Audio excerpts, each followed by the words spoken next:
Hello class. आज मैं आपको हिंदी वसंत में पाठ 8 शाम एक किसान पाठ का थोड़ा सारांश बताऊंगी। पहले इसका भावार्थ शुरू करने से पहले इस पाठ का सारांश देख लेते हैं। पिछली वीडियो में मैंने आपको जो इस पाठ के लेखक हैं सर्वेश्वर दयाल सक्सेना जी, इनके जन्म स्थान और इनकी रचनाओं के विषय में बताया था, जन्म के समय के विषय में बताया था इन्होंने, और इनकी रचनाएं बताई थी कि इन्होंने कौन कौन सी रचनाओं का वर्णन किया है, शब्दार्थ भी बताए थे। तो आज हम इसका सारांश देख लेते हैं। जो सर्वेश्वर दयाल सक्सेना जी हैं, इन्होंने अपनी कविता शाम एक किसान में शाम के समय का बड़ा ही मनोहर वर्णन किया है। ठीक है, शाम का जो समय था उसका बहुत ही लुभावना वर्णन किया है कवि ने। उन्होंने कहा है कि शाम का प्राकृतिक दृश्य जो था वो बहुत ही सुंदर था। ठीक है, इसमें पाठ में बताया गया कि शाम का जो दृश्य था वो बहुत ही सुंदर था, बहुत ही लुभावना था, मनोहर था। इस दौरान पहाड़ जो थे वो बैठे हुए किसान की तरह लग रहा था। जैसे किसान बैठा होता है अपने खेत में, उसी तरह लग रहा था कि पहाड़ की जो तुलना है वो एक किसान से की गई है। ठीक है, तो बताया है जो पहाड़ है वो एक किसान की तरह दिख रहा था। कैसा लग रहा था?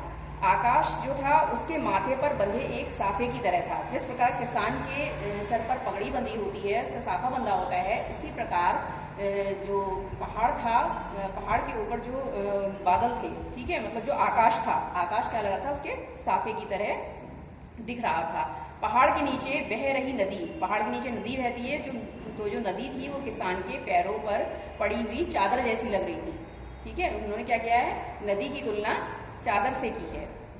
और उसमें जो पलाश के पेड़, ठीक है, जो पलाश के पेड़ थे, पलाश के पेड़ होते हैं, उन पेड़ों पर खिले हुए लाल फूल किसी अंगीठी की तरह रखे हुए अंगारों की तरह दिख रहे थे।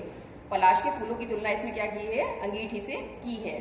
फिर पूर्व दिशा में गहराता अंधेरा भेड़ों के झुंड जैसा लग रहा था। इस पाठ में बताया गया है, मतलब इन्होंने क्या है, तुलना की है, जिसमें उपमा अलंकार का कवि ने ज्यादा से ज्यादा प्रयोग किया है। ठीक है, तो इसमें बताया है कि पूर्व दिशा में गहराता अंधेरा, मतलब पूर्व दिशा में जब शाम हो जाती है, उसके बाद जब रात होती है, धीरे धीरे जब रात हो रही होती है, तो जो अंधेरा है भेड़ों के झुंड जैसा लग रहा था। अचानक मोर के बोलने से सब कुछ बदल जाता है और क्या होता है, शाम ढल जाती है और अंधकार छा जाता है।